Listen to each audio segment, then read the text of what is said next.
नीबू। जय श्री कृष्णा। हाय, क्या कर रहे हो? क्या कर रहे हो बताओ सबको। क्या किचन में क्या तहस नहस कर रहे। ये जो कपड़ा देख रहे हो ना आप, ये हमें फ्रिज पे रखती हूँ तो फ्रिज खोलते वक्त क्या ना, हाथ का जो दाग है वो आएगा नहीं बोल के सबसे पहले किचन में आता है और वो कपड़ा को गिरा देता है खींच करके और फिर प्राउडली देखता है हमें कि देखो हमने तो गिरा दिया ये। हाँ, क्या चाहिए? नींबू वेट कर रहा है ऑमलेट बनने का। नींबू को ऑमलेट खाना है ना नींबू? हैं, अंडा खाना है? हाँ, ये क्या है? क्या है ये सब? क्या है बताओ? क्या है? क्या है? क्या है? कुछ तो खुराफात है। देखिए कुछ तो चाहिए भाई। गोदी में क्यों ले लिया भाई? रोटी? ओ रोटी नहीं बेटू, रोटी रात वाला है, फ्रेश नहीं है। अंडा बना रही हूँ, अंडा खाओ। अंडा दे दे दे दे, चल अंडा बना रही हूँ। कौन आया? नीबू। नीबू की आंटी आई। खुशी देखिए चेहरे पे बच्चे की। आंटी आई। क्या है? क्या है? टीवी है? टीवी है? वो क्या है? एक एक चीज के लेके पूछता रहता है। ये सतन जीवा। Good morning everyone. चाय नाश्ता हो गया, दीदी ले गई नींव को नीचे। अभी आएगा खेल कूद के 1 घंटे बाद, और आने के बाद ना जो उसको नींद आती है ना, खेलता है, घूमता है, बच्चों से इंटरेक्ट करता है, उसके बाद में झूला झूलता है, आएगा फीड लेगा और इमीडिएटली 2 मिनट में सो जाएगा। 2 मिनट नहीं, मैं 5 मिनट में सो जाएगा। और नींव को सुलाने में मुझे मिनिमम 20-25 मिनट लगते हैं, पर ये सुबह वाला नैप जो है ना वो बड़ा आराम हो गया है, क्योंकि वो खेल के थक के आता है। मैंने देखा है बच्चों को जितना बाहर भेजोगे ना खेलने कूदने के लिए, उतना एक तो उनके ब्रेन डेवलपमेंट के लिए अच्छा है, और थकेंगे, सोएंगे भी अच्छे से। और घर में कितना रखोगे आप? मतलब 2 रूम के 3 रूम के घर होते हैं अपार्टमेंट्स वगैरह। पहली वाली बात तो है नहीं कि आंगन है मस्त में खेल रहा है। जितना बाहर जाए, मैं तो भेजती रहती हूँ, दीदी के साथ जाता है, अंकल के साथ जाता है, मेरे साथ में जाता है, मतलब बाहर जाता ही रहता है। हम लोग उसको घर में बंद करके नहीं रखते। जैसे डेंगू वाला केस आया ना, अभी भी चल रहा है इनफैक्ट बैंगलोर में, तो बहुत लोग ने मुझे बोला कि डेंगू है, अभी आपको डर नहीं लगता? मतलब जो बाहर देखते बच्चों को लेकर। तो मैं कितना डरेंगे यार, डर डर के बच्चों को कितना घर में रखेंगे। तो फुल कपड़े पहना देती हूँ कि कवर्ड हो जितना पॉसिबल हो, पैचेस वगैरह लगा देती हूँ, तो जितना प्रोटेक्शन है ट्राई करती हूँ कर दो। पर अभी डेंगू 1.5-2 महीने अगर है तो बच्चे को घर में आप नहीं रख सकते। तो मैं उनमें नहीं हूँ जो बहुत ज्यादा पैरानॉइड हो इन चीजों को लेकर के। कुछ चीजों को लेकर के मैं पैरानॉइड थी अपने बच्चे को लेकर के, धीरे धीरे मैंने लेट गो किया है, पर ना इन चीजों को लेकर नहीं हूँ। जैसे मुझे आया था कमेंट की सोना लिफ्ट मत के बटन को, नींव को मत छूने दो, उसमें बहुत जर्म्स होते हैं। देखिए मैंने कहा बात बिल्कुल सही है, जर्म्स होते हैं, वरना मैं बच्चों को नहीं रोकने वाली इन चीजों के लिए, क्योंकि वो सीखेंगे नहीं। जितना आप डरोगे ना बच्चे को लेकर के कि ये टच कर लेंगे तो ये हो जाएगा, ये खा लेंगे तो ये हो जाएगा, उतना ज्यादा आप उसकी ग्रोथ को भी रिस्ट्रिक्ट कर रहे हो, और उतना ज्यादा अपने सर पे ना बहुत भारी टेंशन लेकर जी रहे हो। और मदरहुड जर्नी ऐसी है ना, नो मैटर आपके पास हेल्पिंग हैंड है, आपके पास हेल्पिंग हैंड नहीं है, फिर भी जो मदर है उसका रोल तो जो है बहुत क्रूशियल होता है। तो इतने सारे टेंशन और इतने सारे एफर्ट्स आप कर ही रहे होते हो एक्चुअली बेबी के अराउंड, उसमें और एड ऑन करके कोई फायदा नहीं है। तो मैं और अंगद भी ऐसा ही है कि नहीं, इट्स ओके, हम उतनी ना छोटी छोटी बातों का चिंता नहीं करते हैं। नींव को हम एक्सप्लोर करने देते हैं। जैसे बहुत लोगों को मैं देखती हूँ, बच्चे नीचे आते हैं छोटे हैं जिनके नींव के एज के, तो वो नीचे नहीं छोड़ते हैं खेलने के लिए कि वहां गंदा हो जाएगा, पर हम लोग ऐसा नहीं करते हैं, उसको नीचे भी खेलने छोड़ देते हैं। फिर आकर के उसका कपड़ा बदल लेंगे, हाथ धो देंगे, पर खेलने देते हैं हम लोग उसको। बहुत लोग दूसरों की गोदी में जाने नहीं देते हैं।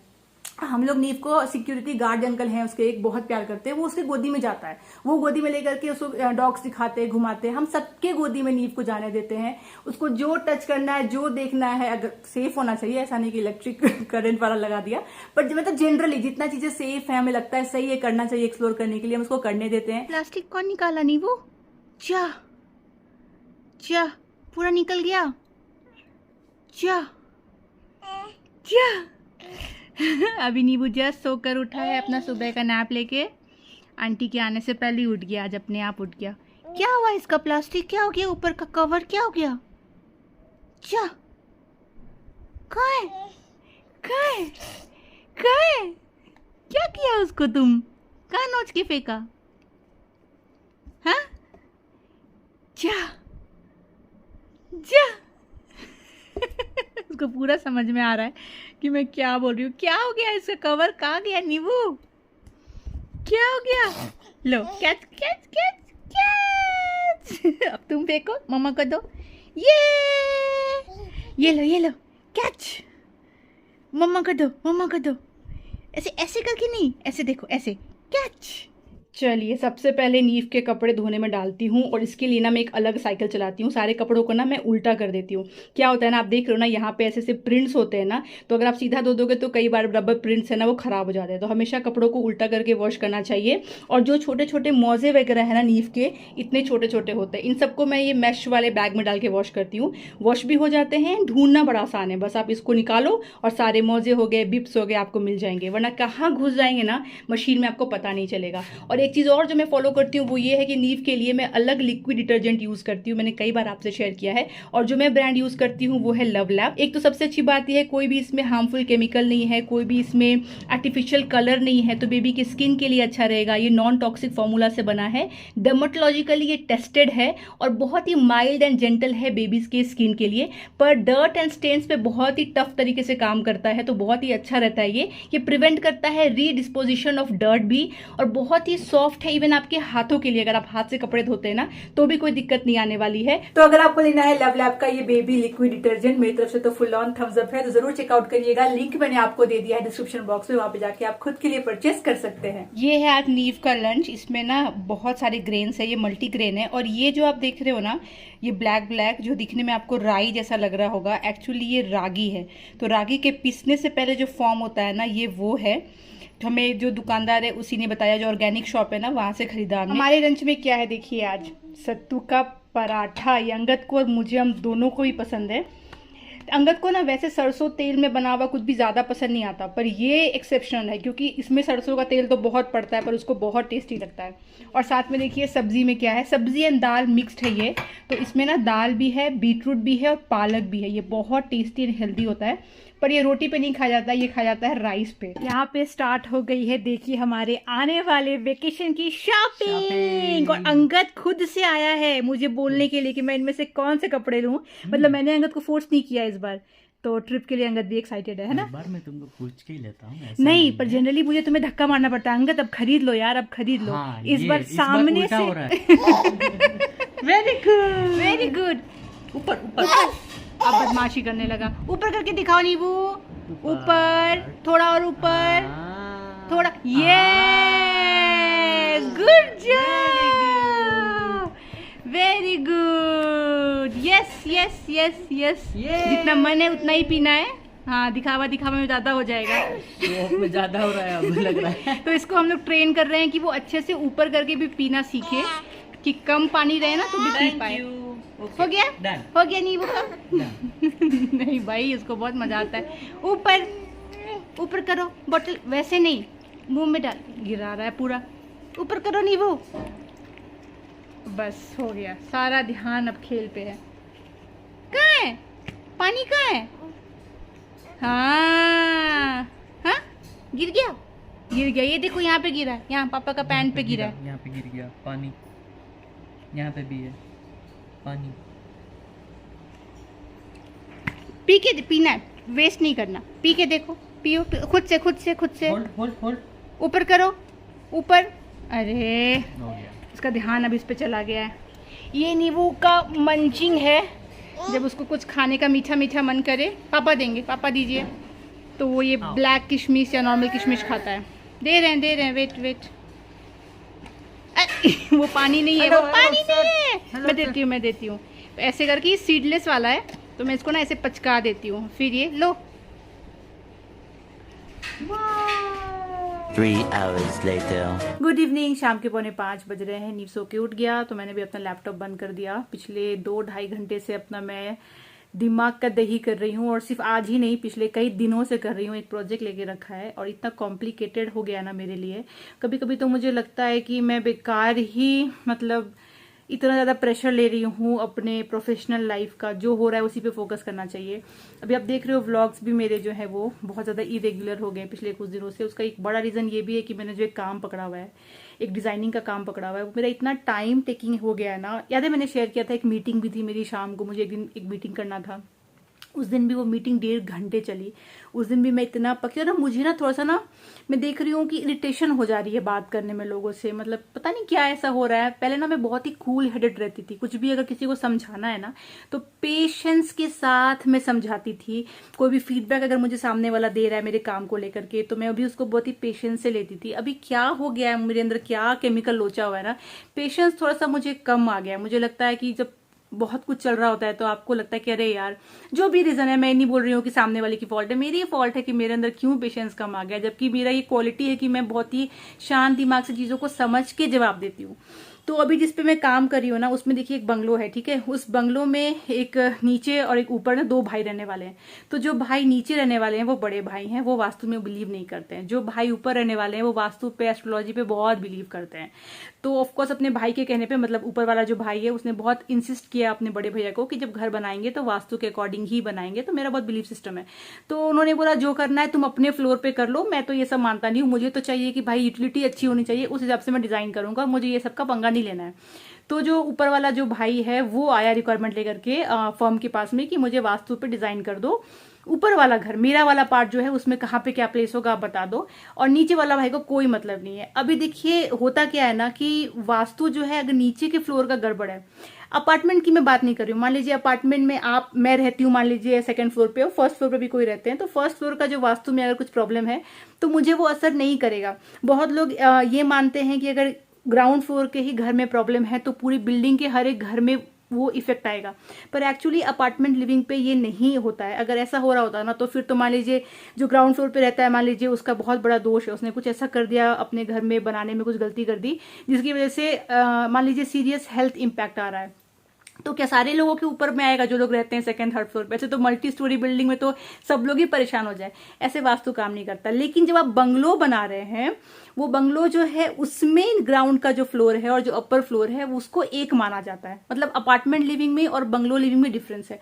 अब देखिए वास्तु साइंस जो है ये कितने करोड़ों साल पुराना है। तब ना अपार्टमेंट लिविंग का कॉन्सेप्ट नहीं था, तो जो भी बात होती थी वो बंगलो मतलब नीचे वाले घर के लिए, इनफैक्ट फर्स्ट फ्लोर भी नहीं होता था, सब कुछ एक लेवल पे होता था। जो भी वास्तु बात की गई है बुक्स में, जो कॉन्टेक्स्ट दिया गया है वो नॉर्मल एक फ्लोर के बारे में दिया गया है, तो वहां का ब्रह्म स्थान, वहां का नॉर्थ ईस्ट। खैर, तो वैसे ही वास्तु में क्या है कि अब जाकर के अपार्टमेंट लिविंग आ गया, तो उसको मॉडिफाई करते करते, एक्सपेरिमेंट करते करते सालों से जो लोग काम कर रहे हैं, समझते समझते वो समझ गए कि किस तरीके से वो काम करता है। तो जो अगर घर आपके नाम पे है वही उसी घर का वास्तु आप पे लगता है, ठीक है। तो इसलिए अपार्टमेंट में ये घर मेरे नाम पे है, ये फ्लोर तो मुझे लगेगा, नीचे वाले को मेरा वास्तु नहीं लगेगा। पर बंगलोज में ऐसा नहीं होता है, भले 2 भाई है पर वो दोनों ही घर दोनों भाई के नाम पे है ना। ऐसा तो नहीं है कि फर्स्ट फ्लोर एक भाई अपने नाम पे करवा रहा है, ग्राउंड फ्लोर एक भाई अपने नाम पे करा रहा है। तो अब जो बड़ा भाई है वो, मतलब उनके जो बड़े भाई हैं वो बिल्कुल कोऑपरेट नहीं कर रहे, और वो जो जो चेंजेस नीचे करवा रहे हैं ना वो बिल्कुल वास्तु के अगेंस्ट। एक होता है वास्तु नहीं मानते, एक होता है अगेंस्ट जाके ही चीजें करवा रहे हैं वो। अब ऊपर वाला जो भाई है वो, उसको नहीं जम रहा है, हम भी रिक्वेस्ट कर रहे हैं कि ये ऐसे नहीं हो सकता, वैसे नहीं हो सकता, वरना उनको भी असर पड़ेगा। तो ये दोनों भाई में ही मत नहीं हो रही है ना, और दोनों मिलके जो बैंड बजा रहे हैं, और मुझे एक के बाद एक रिक्वायरमेंट का मेल आ रहा है, मीटिंग सेटअप कर रहे हैं, इसको ऐसे कर सकते हैं क्या, उसको ऐसे कर सकते हैं ना। और मैं ना फ्रंट एंडिंग नहीं करती हूँ, मैं सिर्फ बैक एंड में काम करती हूँ। तो मैं अपना कैड वाले के साथ में बात करके डिजाइन करवा लेती हूँ और अपना बात कर लेती हूँ। मैं ज्यादातर करके क्लाइंट से भी बात करना इसलिए प्रेफर नहीं करती हूँ, एक आध बार ही स्टार्टिंग में करती हूँ, फिर नहीं करती हूँ, बहुत दिमाग खराब होता है। और इस केस में जो दिमाग का दही बन रहा है ना, अब मैं क्या कोई मैजिशियन होगी, मैं कुछ ऐसा बता दूं कि नीचे का ऊपर इफेक्ट नहीं करेगा। कराओ, अलग अलग रजिस्ट्री करो, दिमाग लगाओ उस तरीके से, पर नहीं, बात तो प्रॉपर्टी की है तो नीचे वाला हिस्सा भी कोई छोड़ेगा नहीं। तो वो सब चक्कर में इतना चल रहा है ना, तो मुझे लग रहा है उससे भी मुझे स्ट्रेस बहुत हो रहा है। और टाइमलाइन तो तब मैच करेंगे ना जब क्लाइंट समझेगा बात को। बारिश स्टार्ट हो गई, कुछ देर पहले लग नहीं रहा था बारिश होगी, पर अचानक से तो काले बादल आ गए हैं। शाम के टाइम पे बैंगलोर में बारिश होती ही बारिश आ गया, देखो। कहाँ बारिश कहाँ आ रही नहीं, वो बारिश कहाँ आती है? हाँ, ऊपर। वेरी गुड, बारिश ऊपर आती है। कुछ दिनों से मैंने किचन का ऊपर वाला लाइट ना व्हाइट कलर में कर दिया था, मैंने आपको व्लॉग में भी दिखाया था। आज फिर से मैंने वार्म व्हाइट कर दिया है। अभी वार्म व्हाइट किया तो देखिए मुझे वार्म व्हाइट अच्छा लग रहा है हाँ, इसमें बेटर आ रहा है एक्रेलिक का जो कलर है ना। और जिस दिन मैंने व्हाइट कर दिया था दोनों लाइट ऊपर के, तो मुझे लगा था हाँ व्हाइट ही बेटर लग रहा है। एनीवेज मैं आई हूँ बनाने के लिए डिनर। यहाँ पे अंगद लोकली लेकर आया है कुछ सब्जियां। तो हमारे एकदम अपार्टमेंट के सामने भी एक दुकान है, तो वहाँ पे से लाया है एक तो मिर्ची, और ये मिर्ची मुझे दिखने से ही लग रही है कि ये तीखी वाली मिर्ची होगी, है ना, एकदम देखिए ग्रीन ग्रीन सी है ना, ये बहुत तीखी होगी शायद। उसके बाद में है पम्पकिन, ये तो नीव को खिलाती हूँ मीठा मीठा, तो ये उसके लिए ही रहता है। और भिंडी लेकर आया है, अच्छा है कि नहीं, लेट मी सी। इधर से कुछ दिनों से ऑनलाइन भी मुझे अच्छी भिंडी मिल जा रही थी बाय लक, पर हाँ ये भी अच्छी मिली है, नॉट बैड। आजा आजा आजा, वेरी गुड वेरी गुड। देखो पापा वैक्यूम चला रहे हैं, देखो देखो देखो, आजा आजा आजा आजा। तो बड़ा मजा आता है जब वैक्यूम चल रहा होता है ना, क्लीनर आगे पीछे करेगा। ये वाह बंद हो गया। क्या है? क्या है बोलो, तुम बोलो क्या है। पकड़ेगा। हमारी ना आंटी नहीं आई आज, जो आती है ना झाड़ू पोछा करने वाली। हाँ हाँ, जय जय करो, जय जय। वहां पे मंदिर खुला है ना, तो जय जय कर रहा है। जय जय जय जय, वेरी गुड। हाँ यहीं से करना है, जय जय जय जय करो, करो प्रणाम करो, जय जय जय जय भगवान जी। The next day. Good morning. कल मैंने व्लॉग एंड नहीं किया था, सोचा व्लॉग भी एंड कर देती हूँ और एक छोटे से टॉपिक पे आपसे बात करना है, वो बात भी कर लेती हूँ। तो आज जब आप ये वीडियो देख रहे हैं, आज तारीख क्या है, आज है 8 अगस्त 2024। जब आप इसको नंबर्स की फॉर्म में सोचते हो तो क्या नंबर्स आता है, 8 8, और 2024 को जब पूरा प्लस करते हो तो आता है 2 + 2 + 4 = 8। तो यानी कि नंबर हो गया 8 8 8। तो जब भी नंबर्स ऐसे रिपीट होते हैं या सिंक्रोनाइज होते हैं ना, तो उनमें एक बहुत ही ज्यादा पावरफुल शक्ति आ जाती है। उस दिन में बहुत ज्यादा शक्ति हो जाती है। उस दिन में जो भी आप थॉट दोगे, जो भी आप दिल से चाहोगे, वो मैनिफेस्ट कर सकते हो। मैंने भी आपसे इस बारे में कई बार शेयर किया है। इस बार का जो लायंस गेट पोर्टल है, आपने शायद बहुत जगह पे सुना होगा, इंस्टा रील्स पे तो मैं देख रही हूँ बार बार इसी के बारे में आ रहा है कि आज के दिन जो चाहो हो जाएगा। कोई दिखा रहा है कि बेलीफ में कुछ विश लिख दो तो पूरा हो जाएगा, कोई कह रहा है कुछ लिखो तो हो जाएगा, कोई बोल रहा है कुछ सोचो तो हो जाएगा। मुझे नहीं लगता है आज अगर आप ये कोई भी टेक्निक प्रैक्टिस करोगे तो वो पूरा होगा। मुझे लगता है कि 80% लोगों का तो नहीं पूरा होगा, 20% एक्सेप्शन केस है, हो सकता है, पर मैं एक्चुअली मुझे नहीं लगता है हो पाएगा। 20% मैंने इसलिए बोला कि अब वैसे भी आप किसी भी दिन कुछ अगर अच्छे से सोच लो, बहुत डीप थॉट दो, तो चांसेस है कि वो मैनिफेस्ट हो जाए, राइट। तो इसलिए मैंने 20% को लग किया, पर मैंने 80% को बोला कि नहीं होगा, क्योंकि ये जो नंबर है वो देखिए रूल कौन प्लैनेट कर रहा है, वो भी बहुत मैटर करता है। सिर्फ सिंक्रोनाइजेशन आ गई है या रिपीटेड नंबर्स आ गए हैं इसलिए कुछ पावर आ गया है उस दिन में, जो सोचोगे वो हो जाएगा, ऐसा नहीं होता है। अच्छा, कुछ दिन पहले मैंने एक वीडियो बनाया था मैनिफेस्टेशन के ऊपर में, अगर आपने नहीं देखा है तो प्लीज रिक्वेस्ट यू वीडियो देखिए, आपको उससे एक ऐसा नॉलेज चलेगा पता जो आपने पहले कभी शायद नहीं सुना होगा। उसमें मैंने आपसे शेयर किया था कि आपकी कुंडली का, जो आपके लग्न कुंडली का जो 11वां हाउस है, वहां पे जो राशि है, एक नंबर लिखा होता है, वो नंबर एक राशि को डिपिक्ट करता है। उस राशि का लॉर्ड जहां पे भी बैठा है आपके कुंडली में, वो लॉर्ड जिस घर में बैठा है, उस घर के एट्रीब्यूट्स को ध्यान में रख के अगर आप मैनिफेस्ट करोगे तो आपकी मैनिफेस्टेशन टेक्निक जो है वो जल्दी काम करेगी। अभी आपको नहीं समझ आएगा, वो वीडियो फिर से सुनिएगा तो आपको समझ आएगा, राइट। उसमें मैंने एक एक्सेप्शन केस बोला था, अगर आपने ध्यान से सुना हो, कि अगर आपका वो राशि लॉर्ड शनि है, सैटर्न है, तो फिर आपकी जो इच्छा है ये मैनिफेस्टेशन टेक्निक से नहीं पूरे होने वाले हैं। और बाद में मैं डिटेल में नहीं गई थी क्योंकि वो मेरा टॉपिक नहीं था, पर मैंने ये कहा था और कुछ लोगों का कमेंट भी आया था, शोना मेरे तो वहां पे जो राशि है उसका लॉर्ड तो सैटर्न ही है। अब ये जो ईयर है 2024 यानी कि 8 नंबर, ये सैटर्न का ईयर है। और आज जो ये पोर्टल है 888, ये भी सैटर्न है, because 8 is represented by planet Saturn. ठीक है, इसको आप इन्फिनिटी मान सकते हो। लोग उस तरीके से बता रहे हैं कि 8 को उल्टा कर दो इन्फिनिटी हो जाएगा, तो इन्फिनाइट ड्रीम्स आपके पूरे होंगे। नहीं, जो प्लैनेट का एट्रीब्यूट्स है, जो उसका कोर पर्सनैलिटी है, वो नहीं छोड़ सकता है। सैटर्न कभी भी आपकी विशफुल थिंकिंग को पूरा नहीं करेगा। मतलब मैनिफेस्टेशन क्या है कि आप बैठ के सोच रहे हो, आप उसके बारे में लिख रहे हो, है ना, आप चाह रहे हो वो चीज हो जाए, लेकिन सैटर्न इस तरीके से आपको कुछ नहीं देता है।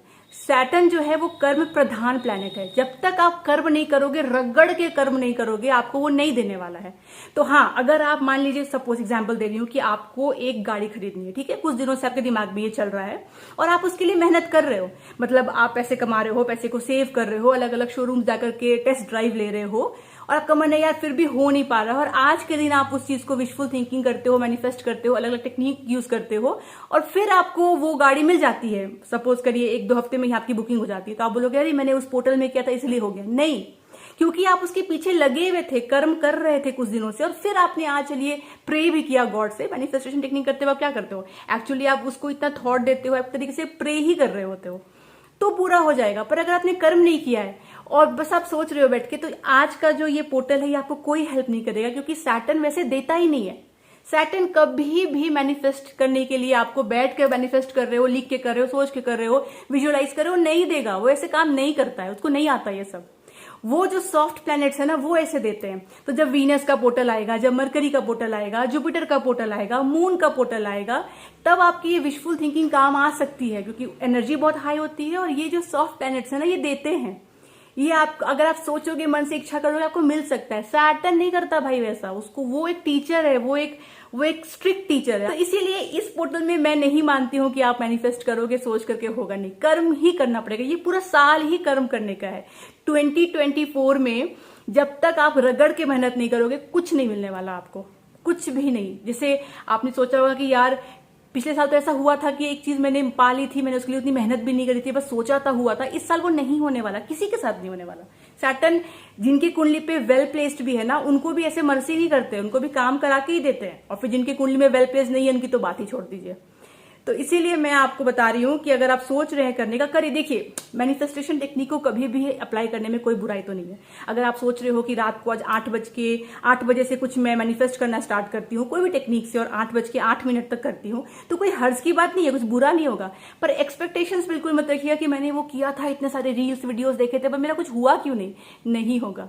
सैटर्न उस एनर्जी के साथ में आता ही नहीं है जो आपको कुछ भी यूं ही दे दे। कर्म करना पड़ेगा, और रगड़ के। कर्म भी वैसा वाला नहीं कि हाँ बस काम किया।